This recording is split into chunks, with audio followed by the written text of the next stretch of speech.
Assalamualaikum warahmatullahi wabarakatuh. Halo rekan-rekan mahasiswa Teknik Sipil Universitas Muhammadiyah Yogyakarta.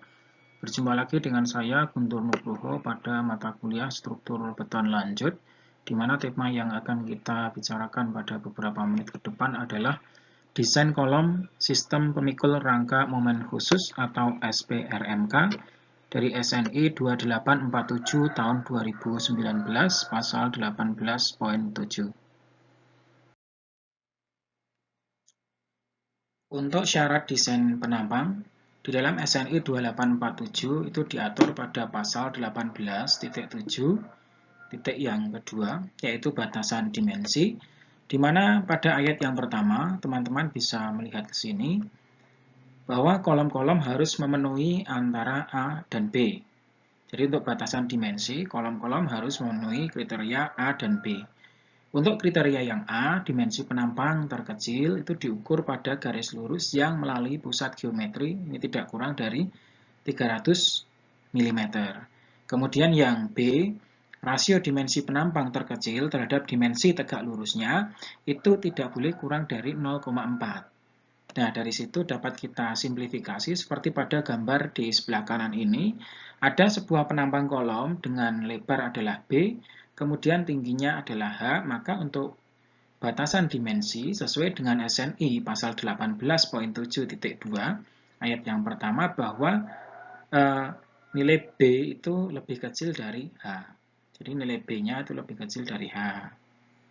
Kemudian yang kedua, B itu lebih besar sama dengan 300 mm.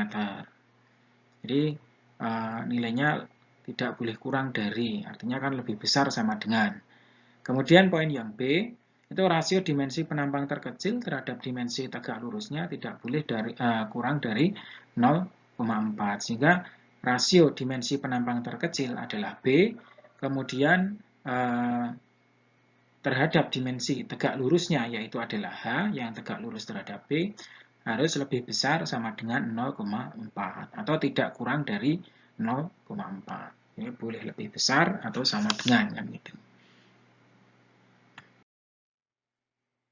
Selanjutnya, untuk kuat lentur minimum itu diatur pada pasal 18.7.3. Kalau tadi 18.7.2 adalah tentang batasan dimensi, kemudian untuk yang ketiga ini adalah kuat lentur minimum kolomnya. Nah, diatur di sini pada pasal 18.7.3 ayat yang pertama, kolom harus memenuhi 18.7.3.2 atau 18.7.3.3. Jadi ayat yang kedua dan juga ayat yang ketiga. Yang pertama dulu, kita masuk kepada pasal 18.7.3 untuk ayat yang kedua. Ini posisinya yang ini. Nah, di sini menyatakan bahwa kekuatan lentur kolom itu harus memenuhi sigma MNC lebih besar sama dengan 1,2 sigma MNB. Jadi, teman-teman bisa melihat jumlah dari MNC untuk kolom itu harus lebih besar 1,2 sigma MN untuk baloknya. Dengan keterangan di sini, sigma MNB adalah jumlah kekuatan lentur nominal balok yang merangka ke dalam join, yang dievaluasi dari muka-muka join. Kemudian untuk sigma MNC adalah jumlah kekuatan lentur nominal kolom-kolom yang merangka ke dalam join yang dievaluasi di muka-muka join. Nah, dari sini keterangannya adalah kekuatan lentur harus dijumlahkan sedemikian hingga momen-momen kolom berlawanan dengan momen-momen balok. Pada persamaan yang ada di sini ini adalah persamaan 18.7.3.2 di ayat yang kedua ini. Nah, ini harus dipenuhi untuk momen-momen balok yang bekerja pada kedua arah pada bidang vertikal rangka yang ditinjau. Nah, kenapa momen nominal kolom harus lebih besar dari 1,2 momen nominal balok? Ya, artinya jelas nanti kalau ada suatu kegagalan, maka yang rusak adalah baloknya, karena MNC-nya lebih besar dari 1,2 MNB. Sehingga yang rusak pasti adalah baloknya. Hal ini didasarkan kepada filosofi desain bahwa untuk mendesain suatu struktur gedung, itu nanti dipersyaratkan strong column weak beam. Jadi kolomnya itu harus lebih kuat daripada baloknya. Kalau terjadi suatu keruntuhan, maka nanti yang diizinkan runtuh adalah baloknya. Yang diizinkan rusak adalah baloknya terlebih dahulu. Sehingga memenuhi kriteria persamaan ini. Dan posisi di balok itu, seperti di tutorial yang sudah saya sampaikan di desain balok SPRMK, itu berada di 2H dari titik join atau di lokasi sendi plastis. Nah, untuk masuk kepada pendetailan tentang konsep strong column weak beam, artinya kolomnya itu kuat, kemudian baloknya yang lemah, maka itu semua akan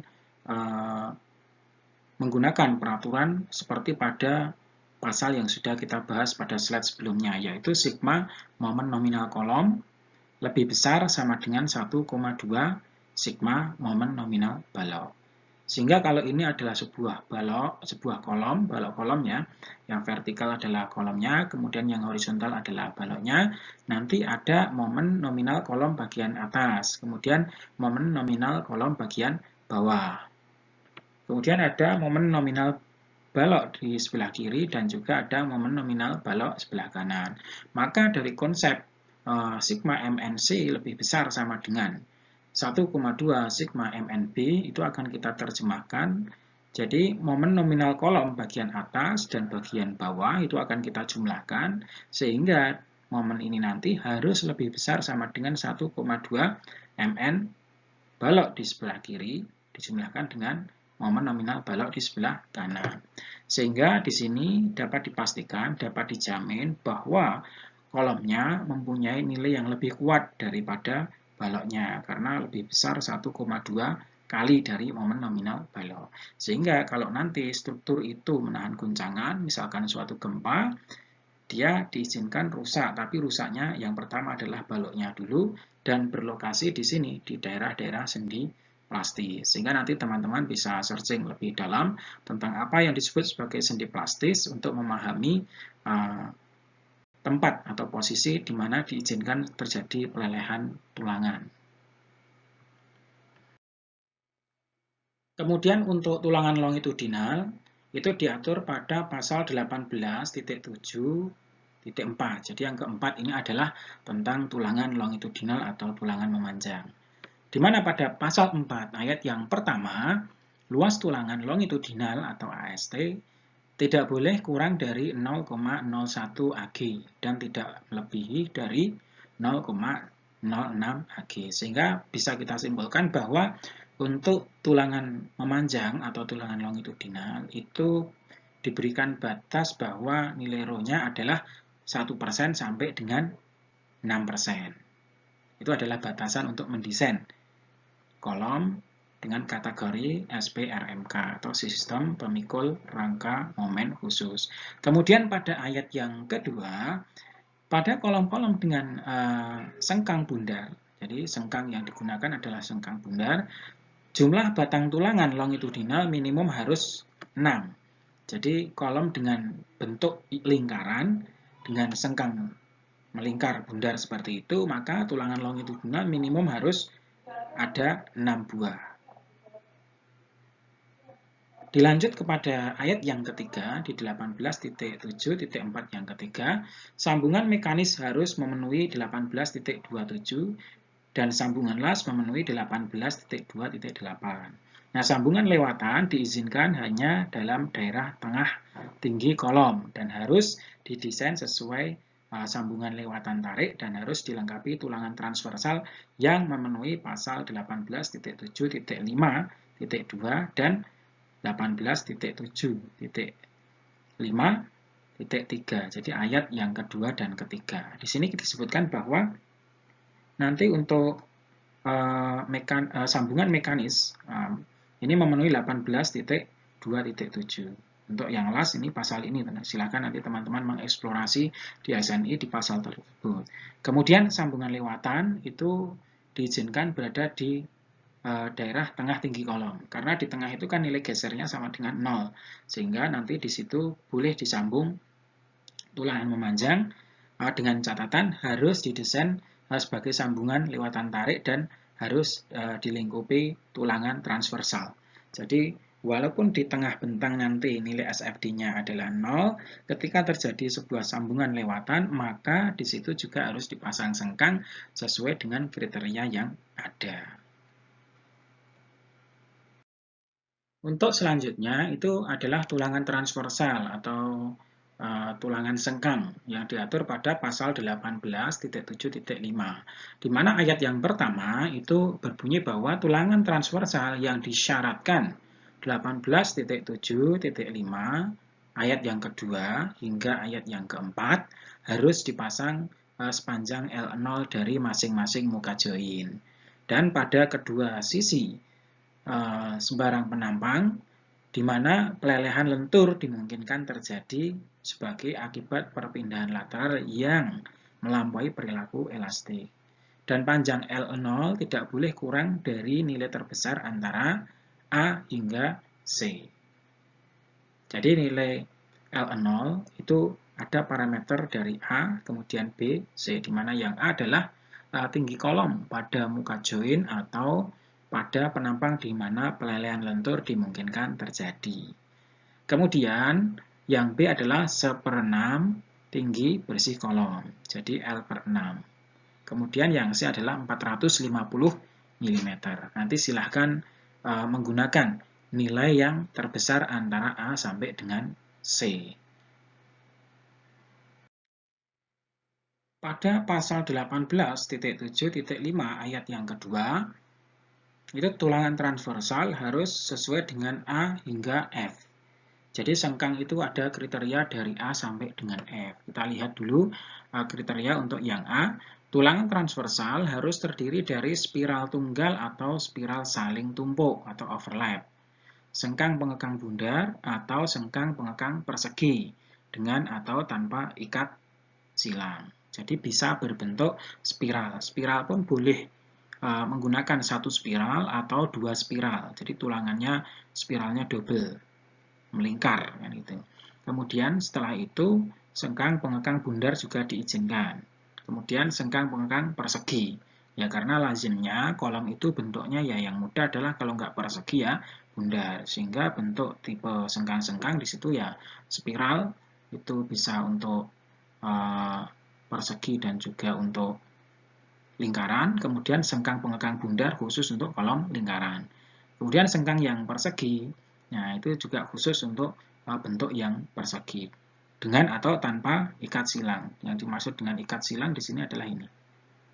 Ini ada ikat yang saling bersilangan. Nanti pemasangannya yang satu membengkok ke dalam 45 derajat, kemudian yang satu hanya 90 derajat, nanti bersilangan. Yang bengkok ditempatkan di atas, selanjutnya nanti yang bengkok ditempatkan di sisi yang bawah, terus panjang kolom seperti itu. Kemudian yang B, setiap tekukan ujung sengkang pengekang persegi dan ikat silang harus mengait batang tulangan longitudinal terluar. Jadi ngikat di tulangan yang terluar.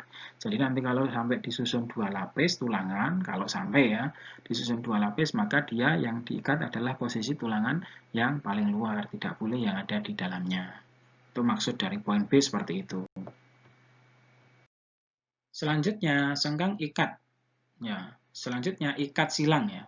Ikat silang dengan ukuran batang tulangan yang sama atau yang lebih kecil dari diameter sengkang pengikat diizinkan sesuai dengan batasan 25.7 pasal 2 ayat yang kedua. Jadi ikat silang yang berurutan harus selang-seling ujungnya sepanjang tulangan longitudinal dan sekeliling perimeter penampang. Jadi yang dimaksud dengan diselang-seling itu adalah pemasangannya. Kita lihat gambar di samping ini. Ini pemasangannya yang bengkok, yang sudutnya 40 derajat, posisinya di sebelah atas. Kemudian yang 90 derajat, posisinya di sebelah bawah. Nanti untuk pemasangan pada sepanjang kolom itu akan dilakukan secara selang-seling. Jadi yang terikat 45 derajat, yang terbengkok itu nanti akan dipasang di bagian bawah. Kemudian yang 90 derajat diganti dipasang di bagian atas. Terus bersilangan seperti itu sepanjang bagian kolom penampang kolom ya. Kemudian di poin B, jika digunakan sengkang pengekang persegi atau ikat silang, Tulangan transversal tersebut harus berfungsi sebagai tumpuan lateral untuk tulangan longitudinal sesuai pasal 257.2 ayat 2 dan juga ayat yang ketiga. Jadi memang nanti pengikat atau tulangan sengkang itu harus berfungsi sebagai tumpuan lateral untuk tulangan longitudinal. Artinya dia harus mampu menahan gaya geser arah lateral atau SFD lah gitu.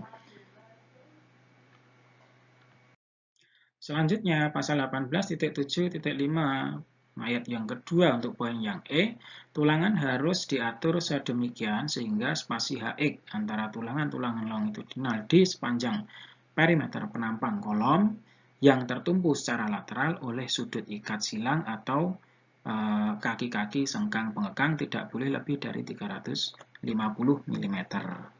Jadi nanti ada HX di situ, tidak boleh lebih dari 350. Ini sebagai persyaratan yang harus dipenuhi.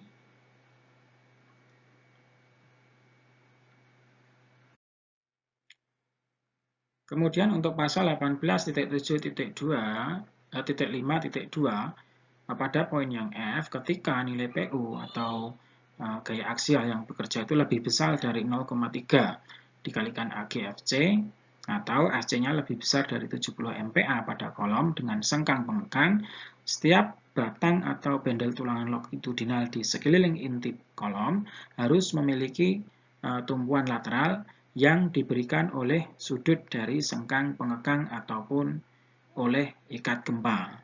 Dan nilai HX-nya nanti tidak boleh lebih dari 200 mm. Kemudian PU harus merupakan gaya tekan terbesar yang konsisten dengan kombinasi beban terfaktor termasuk beban gempa. Jadi ketika PU-nya lebih besar dari ini, parameternya 0,3 AGFC, kemudian FC-nya juga lebih besar dari 70 MPa, maka nanti nilai HX tidak boleh lebih dari 200. Jadi jarak titik tulangan longitudinal, kalau tadi kan di slide sebelumnya kan diizinkan maksimum 300. Tetapi ketika nilai PU dan FC-nya itu sekian, maka jarak antar tulangan ini, HX, tulangan yang longitudinal atau tulangan kolomnya ini, tulangan memanjang kolom, maka tidak boleh lebih dari 200. Dan PU juga harus merupakan gaya tekan terbesar yang memperhitungkan gempa.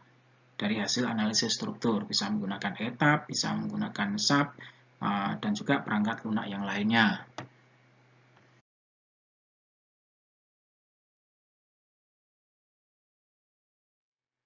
Selanjutnya untuk tulangan transversal, pada pasal 18.7.5 ayat yang keempat, menyatakan bahwa jumlah tulangan transversal harus sesuai tabel 18.7.5.4.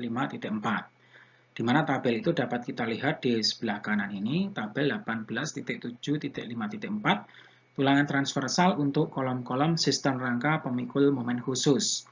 Sehingga di sini adalah tulangan transversalnya atau sengkangnya, ini adalah ASH per SBC untuk sengkang persegi. Ini bagian atas yang posisinya nanti di sini.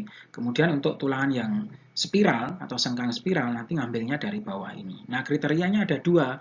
Ketika PU lebih kecil sama dengan 0,3 AG dikalikan FC aksen dan FC-nya lebih kecil dari 70 MPa. Nanti gunakan terbesar antara A dan B. Rumusnya ada A dan B ini. 0,3 AG dibagi ACH min 1 dikalikan dengan FC dibagi dengan FYT. Di mana FYT adalah kuat luluh tulangan transversal, kemudian ACH adalah luas inti kolom yang dikelilingi tulangan spiral ataupun tulangan yang persegi, diukur hingga ke daerah terluar. Jadi nanti definisi itu yang akan kita gunakan. Ini ada AG, nah AG itu adalah luas penampang bruto dari kolomnya. Nah, untuk kriteria yang kedua, ketika PU lebih besar 0,3 AG dikalikan FC aksen atau FC-nya lebih besar dari 70 MPa, maka terbesar dari A, B, dan C. Jadi milih rumus A, B, C, nanti hitung saja nilainya yang besar yang mana. Dimana nanti ada PU itu ya beban aksialnya, kemudian KF itu didefinisikan dari persamaan ini. FC dibagi 175 plus 0,6 itu harus lebih besar sama dengan 1. Kalau sampai lebih kecil dari 1 ya gunakan angka nanti KF-nya adalah 1. Kemudian KN-nya adalah NL dibagi NL-2, di mana NL adalah jumlah batang atau bandel tulangan longitudinal di sekeliling inti kolom dengan sengkang persegi yang ditumpu secara lateral oleh sudut dari sengkang pengekang atau kait seismik. Itu adalah NL-nya. Jadi nanti bisa digunakan rumus itu. ACH juga sama, tapi sama seperti di atas. Nah, kemudian untuk yang kedua, ini untuk bagian yang tulangan spiral, ini kriterianya juga sama ketika PU-nya lebih kecil 0,3 AGFC aksen, dan FC-nya lebih kecil dari 70. Pilih nanti persamaan D dan E. Ada D, kemudian E. Tetapi kalau sampai memenuhi PU lebih besar 0,3 AGFC aksen, dan FC-nya lebih besar dari 70 MPa, nanti pilih terbesar antara D, E sampai kepada F. Dan kriteria-kriteria itu ketika memang PU lebih besar dari 0,3 GFC aksen dan FC-nya lebih besar dari 70, maka nanti untuk tulangan longitudinalnya juga maksimum jaraknya adalah 200 seperti pada slide sebelumnya tadi.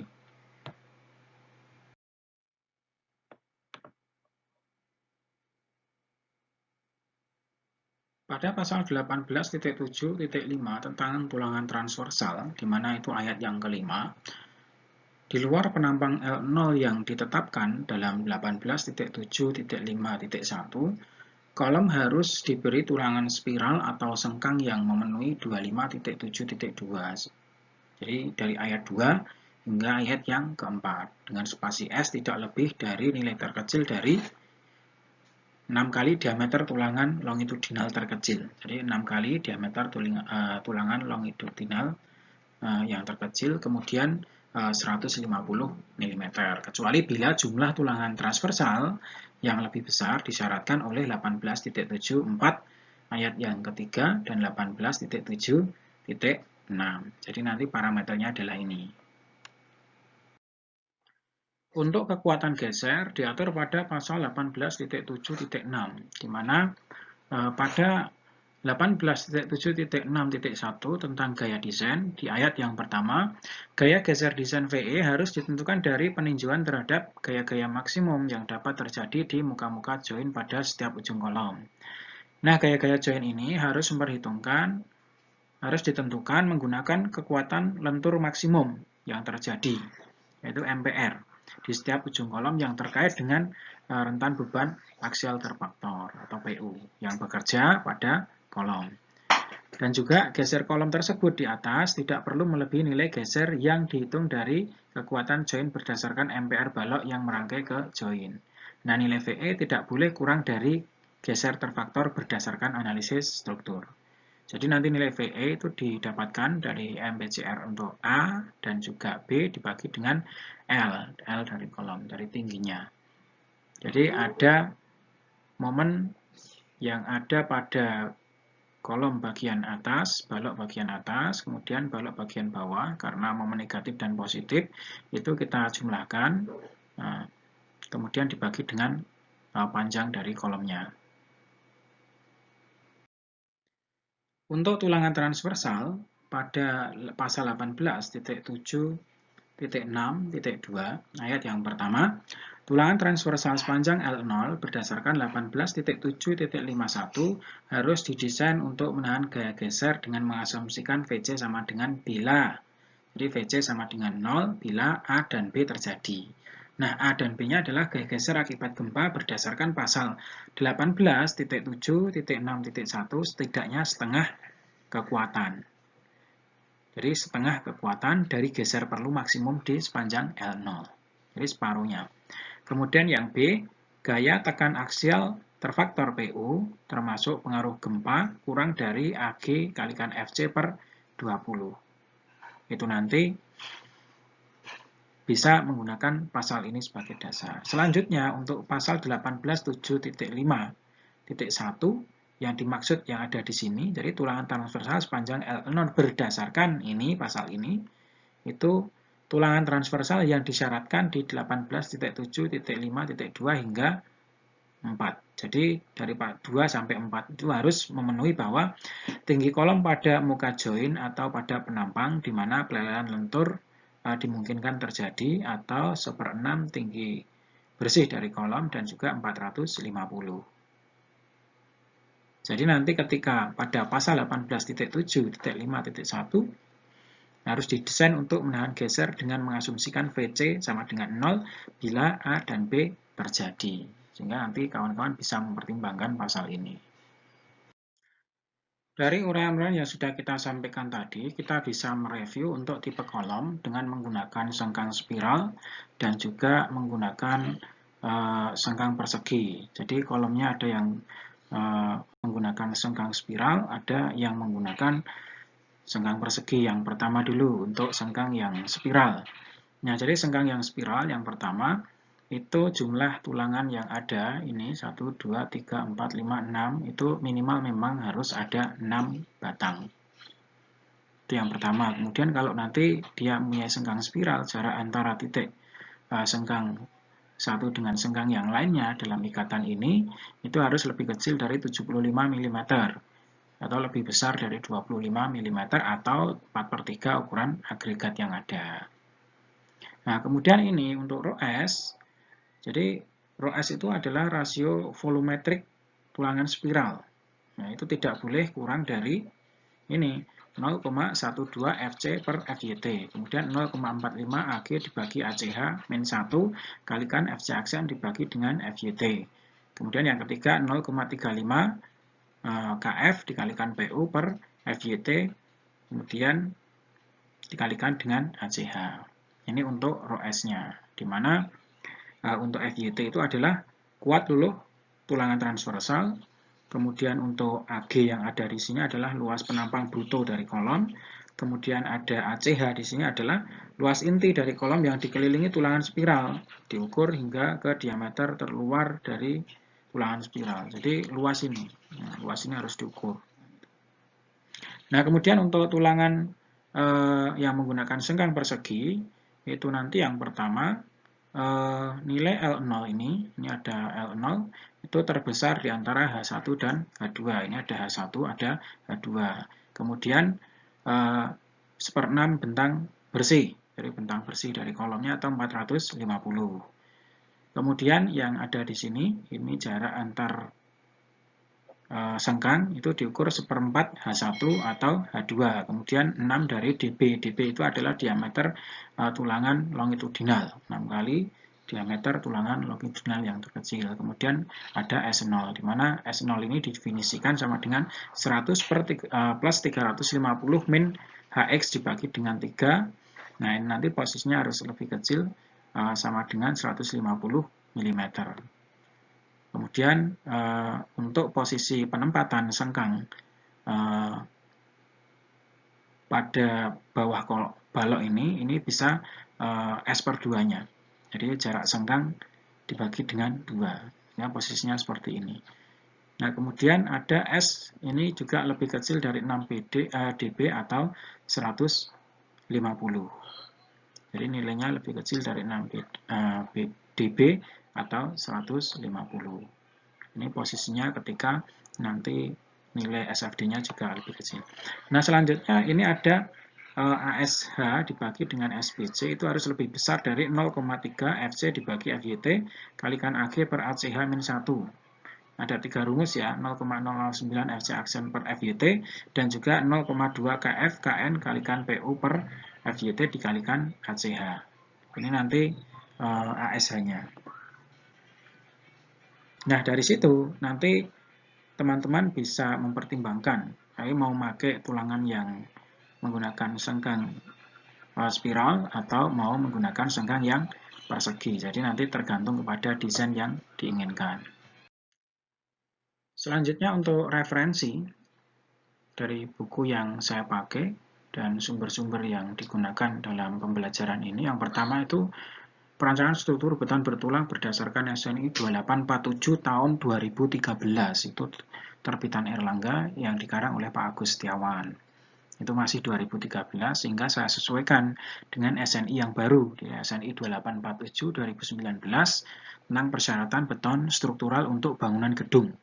Sehingga ini bisa saling melengkapi. Semoga nanti dari Pak Agus juga terbit buku baru dengan peraturan yang baru yang bisa membawa maslahat untuk kita semua. Demikian rekan-rekan mahasiswa sekalian, tutorial pembelajaran untuk desain kolom sistem pemikul rangka momen yang khusus. Semoga bisa menambah khasanah keilmuan kita di bidang struktur beton. Lanjut. Mari kita akhiri pembelajaran kita dengan bacaan hamdalah dan juga doa kafaratul majelis bersama. Alhamdulillahirrabbilalamin, subhanakallahumma wa bihamdika, asyhadu an la ilaha illa anta, astaghfiruka wa atubu ilaik. Terima kasih. Assalamualaikum warahmatullahi wabarakatuh.